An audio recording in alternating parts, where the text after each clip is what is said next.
Éole, dieu du vent, Bacchus, dieu du vin, et un invité de dernière minute, le soleil himself. Bref, un casting idéal pour ces premières vendanges de l'espoir. Ce qui était sympa, c'est qu'on a pu choisir les deux associations qu'on soutient, qui sont deux associations de la région, montoise, la SBL Vivre Autrement et la SBL, la maison maternelle L'Espoir. Ah, voici venir nos premiers vendangeurs. On les sent motivés, mais chut, d'abord les consignes. Alors là, on est déjà sur une grappe qui va être plus intéressante. Vous voyez ceci par exemple, évidemment il ne faut pas cueillir, c'est de faire, ce n'est pas mûr, c'est ce qui est repris, donc ça ne sert à rien, on ne peut pas faire du vin avec ça.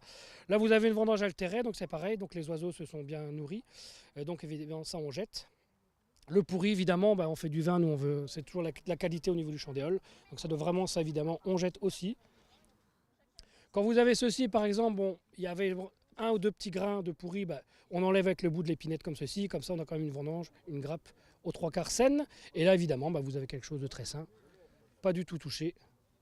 Ça, c'est bon pour faire du vin de qualité.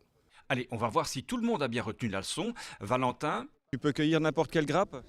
Non, on peut seulement prendre ceux qui sont, exemple celui-ci.